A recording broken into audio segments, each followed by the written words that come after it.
Hi friends, welcome back to my YouTube channel HSC guide. आज की friend video बहुत important है। What is a work permit system, पूरा complete work permit system पर है। तो आप बिना स्किप किए देखेंगे तो इंशाल्लाह बहुत कुछ सीखने को और जानने को मिलेगा। ठीक है, वर्क परमिट क्या होता है, टाइप्स ऑफ कितने तरह के परमिट होते हैं, परमिट के एलिमेंट ऑफ अ परमिट क्या होते हैं, कौन से कंडीशन सिचुएशन में परमिट को कैंसिल करना चाहिए, सस्पेंड कर देना चाहिए, कंटेंट ऑफ अ परमिट क्या होते हैं, इशूअर, रिसीवर या health and safety permit coordinator, इन तमाम की क्या रेस्पॉन्सिबिलिटीज़ होती है परमिट को लेके, या हेल्थ एंड सेफ्टी ऑफिसर या हेल्थ एंड सेफ्टी सुपरवाइज़र की क्या रेस्पॉन्सिबिलिटीज़ होती है।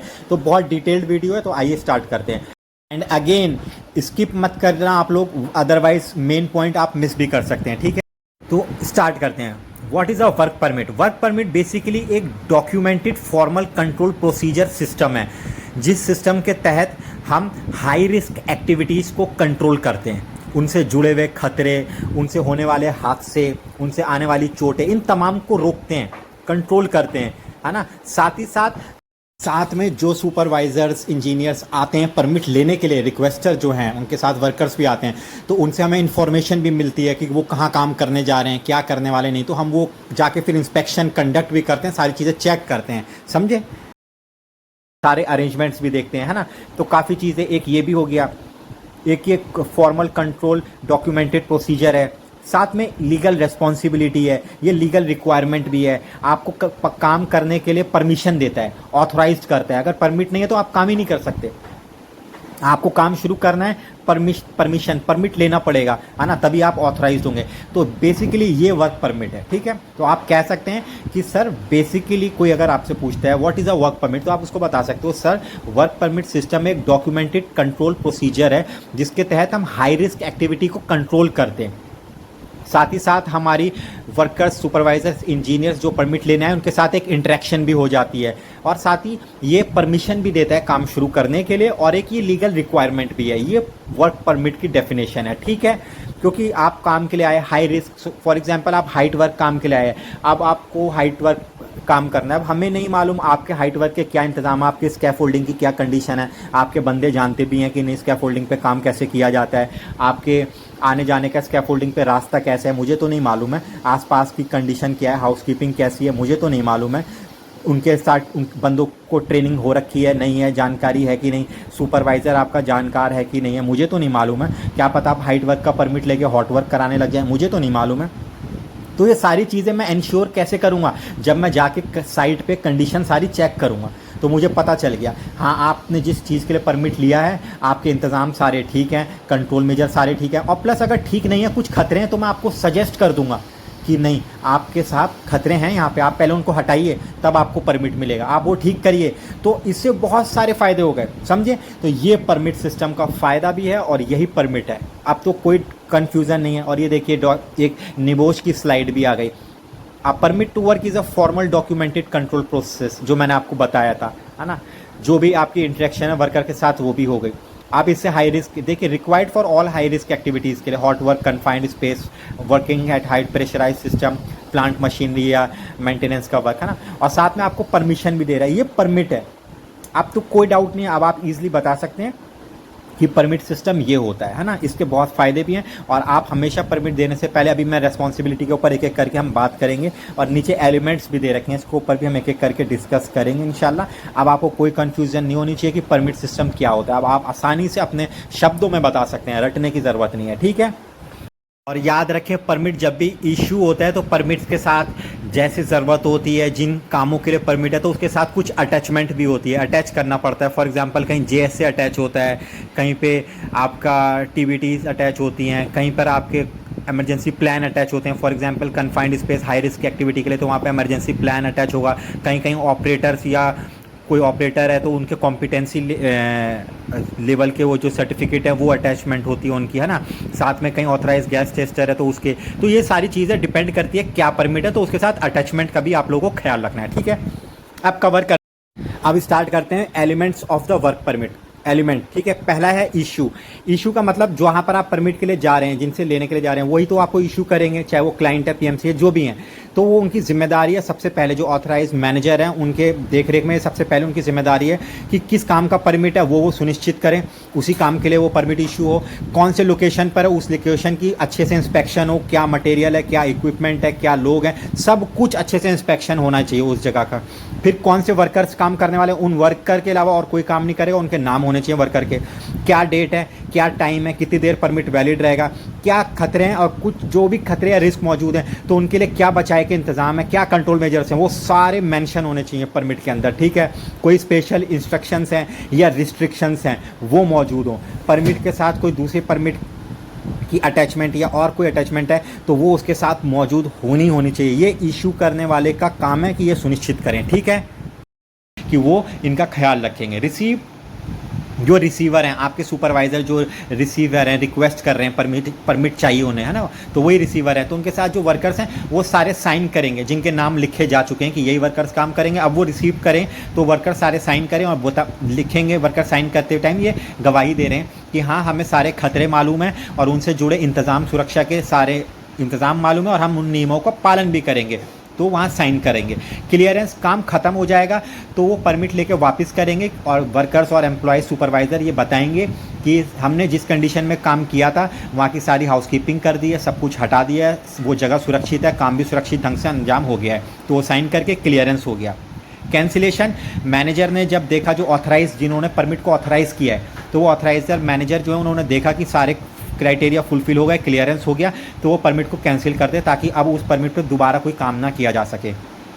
एक्सटेंशन, अगर परमिट लगा कि 9 से 5 का परमिट था लेकिन काम 5 से 8 3 घंटे और करना है तो आप रिक्वेस्ट कर सकते हैं, सर परमिट एक्सटेंड कर दीजिए, तो वो परमिट एक्सटेंड होगा। और नॉर्मली आप बड़ी कंपनियों में जब भी काम करेंगे ऑर्गेनाइजेशन में तो आप देखेंगे एक परमिट की 3 कॉपीज़ होती है। एक कॉपी जहाँ पे काम हो रहा होगा वहाँ रखनी ज़रूरी है, एक कॉपी जो ऑथराइज़र हैं, जो ऑथराइज कर रहे हैं परमिट को, जो मैनेजर हैं, वो उनके पास होगी, और एक कॉपी जो तीसरी है वो कॉपी डिस्प्ले सेंट्रल लोकेशन जो परमिट रूम होता है वहाँ डिस्प्ले में लगी रहेगी नोटिस बोर्ड पे कि इस कॉन्ट्रैक्टर, इस कंपनी ने इस काम का परमिट लिया था, ये परमिट आज या कल एक्सपायर हो रहा है, तो उस हिसाब से वो आपसे पूछताछ करेंगे, ठीक है।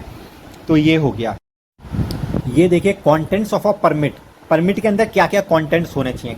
तो देखिए caption of the permit, permit का यूनिक नंबर हो, टाइटल हो, है ना, कंपनी है, जो मेन हाईलाइट सुर्खियाँ होती हैं परमिट की वो मौजूद हो, क्या काम होने वाला है, हाइट वर्क है, हॉट वर्क है, वो पता हो, परमिट से पता चल रहा हो। डिस्क्रिप्शन हो, कौन सा काम होने वाला है, मतलब अगर हॉट वर्क हो रहा है तो हॉट वर्क में क्या है, वेल्डिंग है, गैस कटिंग है, वो काम का थोड़ा डिस्क्रिप्शन भी हो। काम से रिलेटेड खतरे पूरे उसके अंदर मौजूद हों कि क्या क्या खतरे हैं वो वहाँ मेंशन हो, उसके क्या कंट्रोल मेजर्स हैं वो पूरे मेंशन होने चाहिए परमिट के अंदर। फिर क्या लोकेशन पे काम है, एग्जैक्ट लोकेशन हो, ये नहीं कि सिर्फ बी ब्लॉक डाल दिया, बी ब्लॉक में कहाँ, कौन से फ्लोर पे, कौन से कमरे में या कौन से यूनिट में, वो पूरा होना चाहिए। क्या टाइम क्या है, 9 से 5 है, 9 से 8 है, परमिट कितनी देर के लिए वैलिड रहेगा वो। रेस्पॉन्सिबल पर्सन कौन है, वर्क एरिया सुपरवाइज़र का नाम या फोरमैन जो रेस्पॉन्सिबल है मेन, तो वही जैसे नॉर्मली सुपरवाइज़र होते हैं, वर्क एरिया सुपरवाइज़र या फोरमैन जो भी है वो हो। कौन सी इक्विपमेंट मशीनरी हो इस्तेमाल होने वाली है वो हो। एमरजेंसी प्लान, अगर कन्फाइंड स्पेस जैसे परमिट्स होते हैं तो उनके साथ एमरजेंसी प्लान क्या है वो अटैच होना चाहिए। फिर परमिट पे साइन हो, परमिट सुपरवाइज़र के, प्लांट मशीनरी सुपरवाइज़र के, है ना, जो जो ज़रूरत वाले साइन है वो वहाँ पे मौजूद हों। और एमरजेंसी प्लान अटैच होता है परमिट के साथ, टीबीटीज़ भी अटैच होती हैं, जेएसए भी अटैच किया जाता है, टास्क रिस्क असेसमेंट भी होता है, पूरी चेकलिस्ट होती है। सारी कंडीशंस क्राइटेरिया आपको परमिट के साथ जो भी है फुलफिल करनी है। अगर परमिट के साथ कुछ अटैच करना है जहाँ ज़रूरत है तो वो अटैचमेंट करनी ही पड़ेगी आपको, ठीक है। ये डिपेंड करता है परमिट कौन सी एक्टिविटी के लिए है, हाई रिस्क है, कौन सा एक्टिविटी है, ठीक है। नेक्स्ट देखते हैं टाइप्स ऑफ परमिट। देखिए बेसिकली 7 तरह के परमिट्स होते हैं, बट जनरल वर्क भी होता है तो वो 8वां भी गिन सकते हैं, बट 7 टाइप्स के परमिट ये स्टैंडर्ड हर जगह मिलते ही मिलते हैं। इसके अलावा लिफ्टिंग परमिट भी होते हैं, जो आप क्रेन से लिफ्ट करते हैं ना, उसके भी परमिट होते हैं। जनरल वर्क भी होता है, जैसे जनरल वर्क में हाउसकीपिंग, क्लीनिंग वगैरह आ गया, ये भी होता ही है, तो ये होता ही होता है। बट मोस्टली 7 तो है ही हैं जो रिकमेंडेबल हर जगह होते ही होते हैं। उस हिसाब से फिर रिक्वायरमेंट के हिसाब से लिफ्टिंग भी जहाँ जाए वो आ जाएगा। बट यहाँ पे हम डिस्कस करेंगे 7 टाइप्स ऑफ परमिट जो मेनली आपको हर जगह मिलेंगे। कौन कौन से, हॉट वर्क, कोल्ड वर्क, है ना, फिर इसके साथ हाइट वर्क है, एक्सकेवेशन है, केमिकल है, कन्फाइंड स्पेस है, इलेक्ट्रिकल है, ये सातों डिस्कस करेंगे। हॉट वर्क आप जानते हैं कोई भी काम जिसमें से चिंगारी या स्पार्क निकले जाए, जिसमें आग लगने का खतरा मौजूद हो, वो हॉट वर्क है। कोल्ड वर्क जिसमें आग लगने का खतरा या फिर चिंगारी या इस तरह का स्पार्क ना हो, वो कोल्ड वर्क है। कोल्ड वर्क के एग्जांपल जैसे स्कैफोल्डिंग हो गया, इरेक्शन वगैरह है ना, स्कैफोल्डिंग का, या फिर पेंटिंग हो गया आपका, जो आप मैनुअली पेंटिंग वगैरह करते हैं, है ना, तो ये आपके एग्जाम्पल है कोल्ड वर्क के। हाइट वर्क हो गया तीसरा आपका, आप 1.8 आप जानते हैं 1.8 मीटर के ऊपर या 1.8 मीटर से जो भी आप काम कर रहे हैं, ज़्यादातर यही स्टैंडर्ड फॉलो होता है, कहीं कहीं 2 मीटर भी होता है, वो डिपेंड करता है, ठीक है, कि कहाँ पर हैं आप, क्या स्टैंडर्ड है, तो इस हिसाब से आप हाइट वर्क का परमिट लेंगे, ठीक है। फिर confined space work permit. Confined space जानते हैं limited means of exit entry, access और इग्रेस, है ना, डिफिशियंसी ऑफ ऑक्सीजन और एनरिचमेंट, जहाँ ऑक्सीजन ज़्यादा हो या कम हो, आने जाने का रास्ता ना हो अच्छे से तरीके से, है ना, लिमिटेड हो। और फिर आपका वहाँ पे टॉक्सिक गैसेस या फ्लैमेबल गैसेस हो, है ना, टॉक्सिक एटमॉस्फेयर हो, ये आपकी कन्फाइंड स्पेस है ना। तो इसके एग्जांपल्स दे रखे हैं, जैसे वेंट्स वगैरह शाफ्ट में काम करते हैं, सीवेज वगैरह की लाइंस में, टैंक्स वगैरह में, वेसल्स वगैरह में, साइलोज में जो काम होता है, कन्फाइंड स्पेस परमिट है ना, वहाँ पे आपको कन्फाइंड स्पेस परमिट लेना, और उसके साथ भी काफ़ी अटैचमेंट होती है जो मैंने बात किया था ना, इमरजेंसी प्लान और authorise gas tester, competency certificate, और फिर मीटिंग्स, और काफ़ी चीज़ें उसमें अटैच की जाती हैं, ठीक है। नेक्स्ट है आपका एक्सकेवेशन केमिकल। एक्सकेवेशन जानते हैं आप, जो एक्सकेवेशन खुदाई होती है, चाहे वो मैनुअल हो, हाथ से हो, या वो with the help of machinery JCB वगैरह से जो आप करते हैं, ठीक है, तो ये आपकी एक्सकेवेशन हो गया, उसके लिए भी आप परमिट लेंगे। और हर साइट पे कंस्ट्रक्शन की आप जानते हैं, जब भी कोई बिल्डिंग या स्ट्रक्चर बनता है तो पहले एक्सकेवेशन ही होता है, तो आप उसके लिए करेंगे ही करेंगे, ताकि आप एक्सकेवेशन से जुड़े हुए तमाम खतरों को कंट्रोल कर सकें, है ना, तो उसके लिए परमिट लेना ज़रूरी है। फिर इसी तरीके से केमिकल, जो खतरनाक केमिकल है ना, टॉक्सिक केमिकल्स जिनके साथ काम हो रहा है, या टॉक्सिक एटमॉस्फेयर कुछ ऐसा है ना, तो वहाँ पे आपको केमिकल रिलेटेड परमिट लेना ही लेना पड़ेगा, उसके बिना आप काम नहीं कर सकते। ये केमिकल इंजीनियर्स की देखरेख में होगा, है ना, उनके अंडर में आप फिर प्लांट्स पे जो है, या लैब वगैरह में आप जानते हैं बहुत ज़्यादा केमिकल एसिड्स वगैरह क्या क्या इस्तेमाल होते हैं, तो वहाँ पर आपको लेना ही पड़ेगा, ठीक। फिर आपका इलेक्ट्रिकल आ गया। इलेक्ट्रिकल जैसे high voltage, high tension lines वगैरह हो गई, या आप कोई मेंटेनेंस या फिर रिपेयर का ऑपरेशन या इंस्टॉलेशन पैनल, कुछ भी इलेक्ट्रिकल से रिलेटेड जो आप काम करने जा रहे हैं, तो वहाँ पे आपको इलेक्ट्रिकल परमिट लेना पड़ेगा, है ना। तो वहाँ पे electrical isolation, log out, tag out का परमिट होता है, तो ये आपको लेना पड़ेगा अंडर द इलेक्ट्रिकल इंजीनियर और सुपरवाइज़र के देख रेख में, वो इन्वॉल्व होने ही चाहिए, है ना, वही लीड करेंगे वो परमिट, है ना, सारी भूमिका, और फिर आप सेफली, ताकि इलेक्ट्रिकल का आप अपना काम को कर सकें, ठीक है। तो ये याद रखें, ये आपको लेना ही लेना है। यहाँ पर देखें कैंसिल किस कंडीशन में परमिट करें।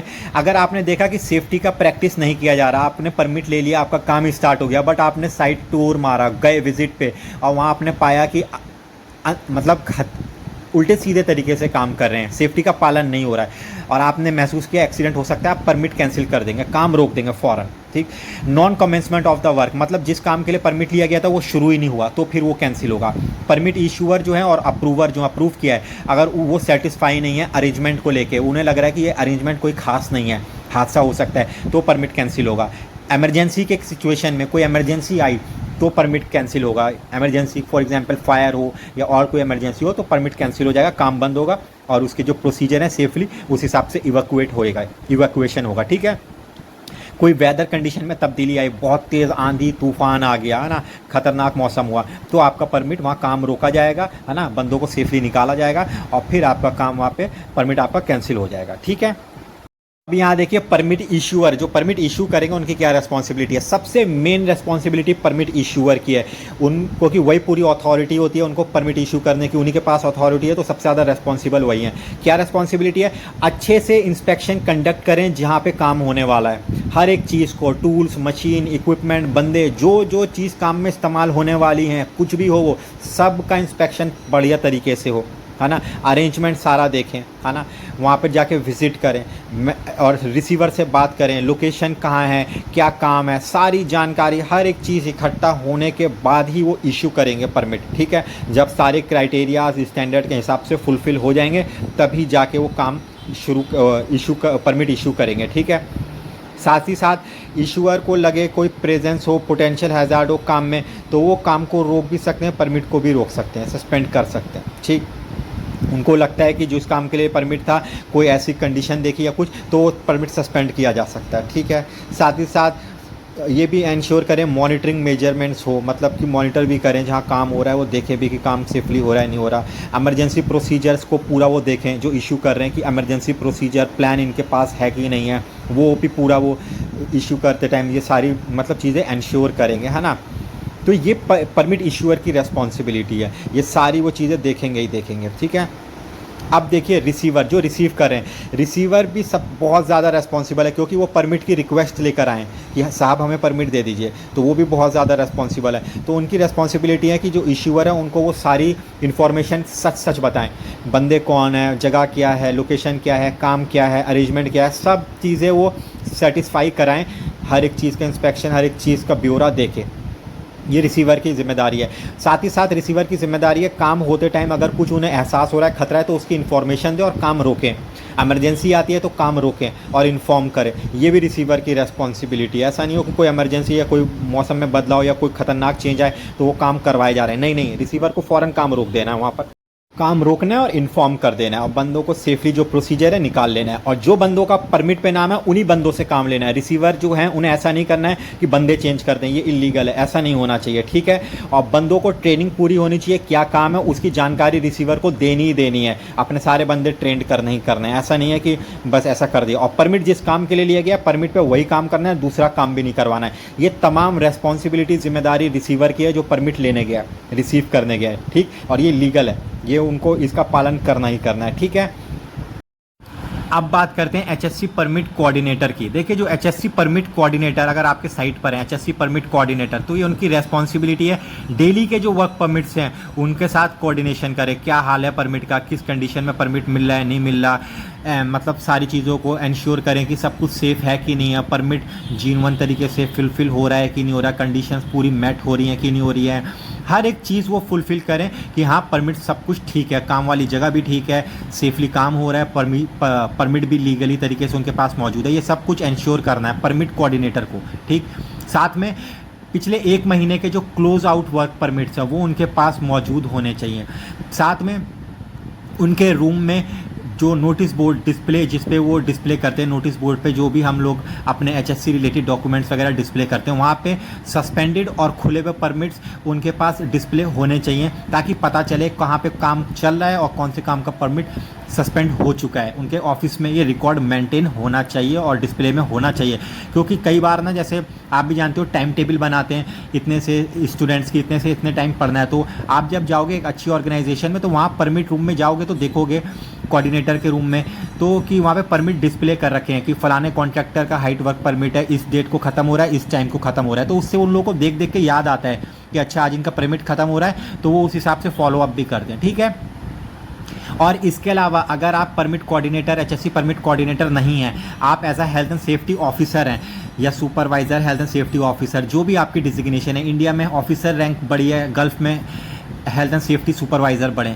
तो ये उनकी रेस्पॉन्सिबिलिटीज़ है कि वो भी इंश्योर करें कि परमिट लीगली तरीके से लिया गया हो, परमिट्स के सारे क्राइटेरिया फुलफिल हुए हुए हों, जो काम चल रहा है हाइट वर्क का तो उन लोगों के पास परमिट मौजूद हो, वो जाके वेरीफाई करें, परमिट देखें, उनके कंडीशंस देखें, कंट्रोल मेजर्स चेक कर लें, अरेंजमेंट्स देखें, वो भी मतलब एक तरीके से ये इन्वॉल्व रखें अपने आप को इस प्रोसीजर के अंदर, यहाँ काम सेफली हो रहा है, परमिट्स भी है, परमिट भी इनके पास है काम का, बंदे जिनके नाम मौजूद है वही बंदे काम कर रहे हैं, सुपरवाइज़र भी मौजूद है, सुपरविजन भी है काम का, वो भी इंश्योर करें हेल्थ एंड सेफ्टी ऑफिसर या सुपरवाइज़र। ठीक है, ये इनकी भी रेस्पॉन्सिबिलिटीज़ है कि ये भी ये करें। ठीक है, तो फ्रेंड्स आज आपने बहुत कुछ सीखा होगा, हमने बहुत कुछ डिस्कस किया, इंशाल्लाह आपको बहुत कुछ सीखने को जानने को मिला होगा।